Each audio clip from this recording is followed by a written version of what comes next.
What's worse than working at a place you hate? Probably quitting, and then finding a new job you hate even more. What to look for in a job? Let's get through this checklist quickly but carefully.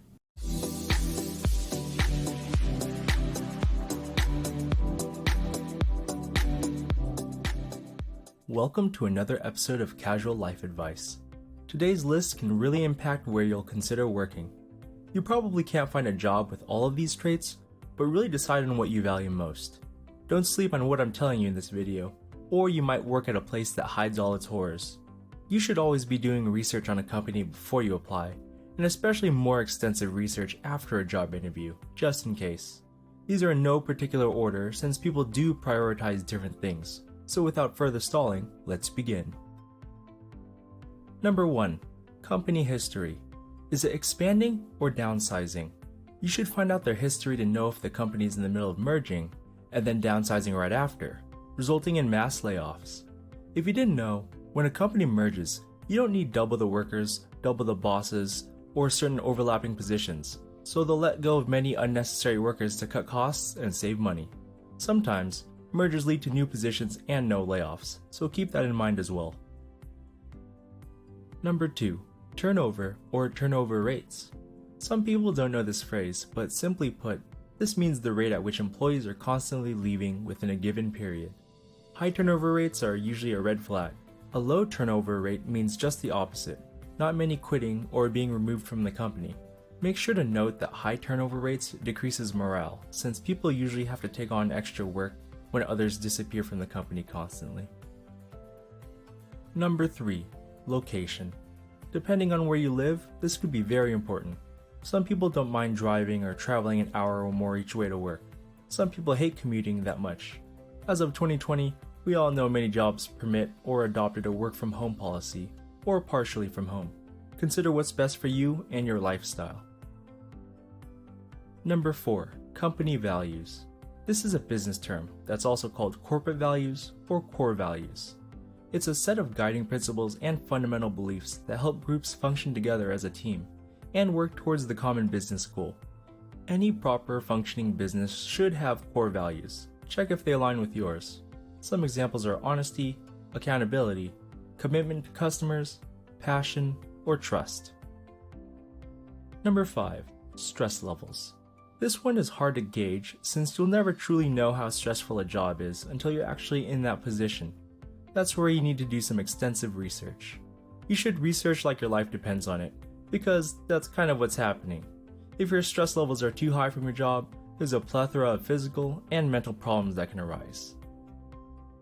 Number 6. Workplace flexibility.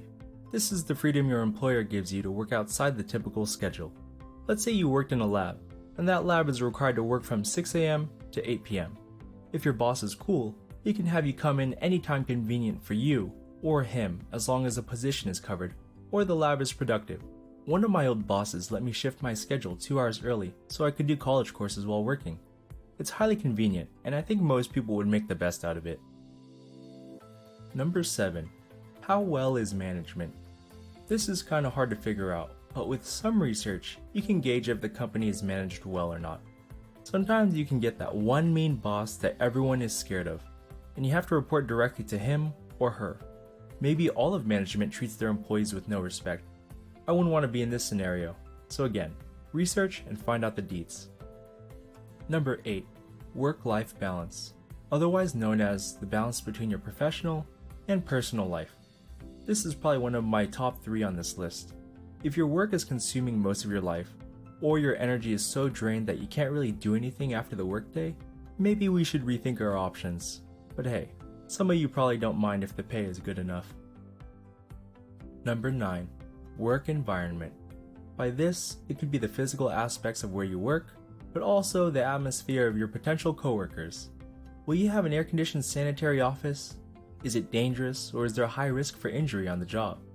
Or will you be outside in the blazing heat with some mosquitoes? Do employees in your position usually have great attitudes towards one another? Or do they throw each other under buses? Things to consider, just saying. Number 10. Doing what your field normally does. This may sound strange, but will your job expose you to many elements of what your normal field entails?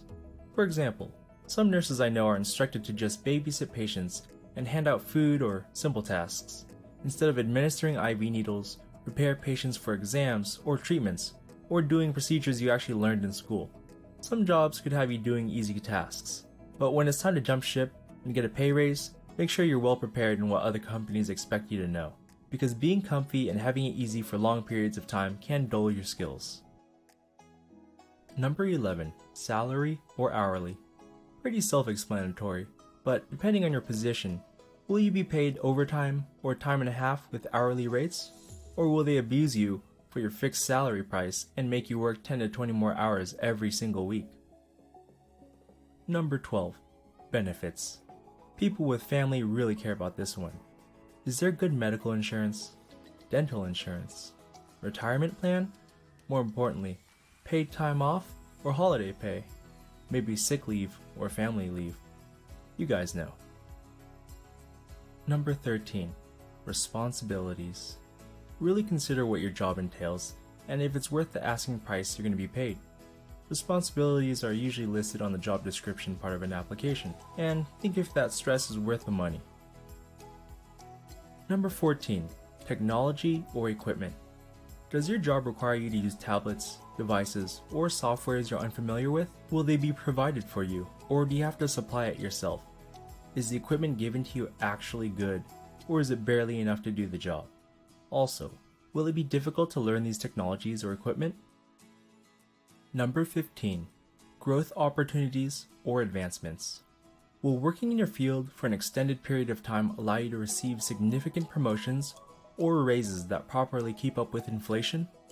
Will you be able to switch departments or positions and shoot for higher management at some point in time?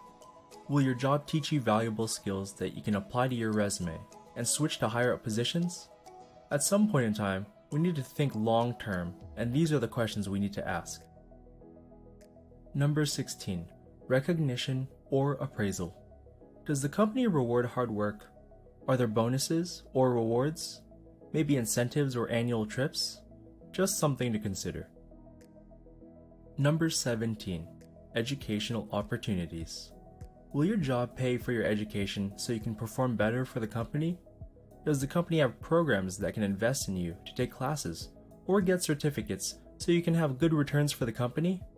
This is a win-win in my book if the company doesn't ask for too much in exchange. I hope this list taught you something. Again, there's probably no job that checks off all these boxes, but these are just some healthy workplace practices that you should look out for. Remember, working a job you hate can shave years off your life, whether it's bad coworkers or management, being underpaid, unnecessary job stress, or anything else. Just know when to make like a tree and get the heck out of there. That about wraps it up. If this situation applies to you, or you think I've missed something essential or pivotal to your experiences, please share your feedback or stories in the comments for others to learn. My goal is to create a positive and reinforcing community for some fun, helpful, and practical tips or shortcuts that can help make life easier, since life can be hard at times. If you enjoyed my video, I would greatly appreciate a thumbs up and a subscribe if you'd like to see more life advice and tips. I try to cover things that are not taught in schools and maybe some vital information you would learn in school, just without the tuition costs. But most importantly, your comments are what I care about the most, since it could really help someone out. If there's a topic you'd like me to consider researching and making a video for discussion about, throw it out in the comments and I'll consider getting to it. That being said, I'll catch you guys in the next video.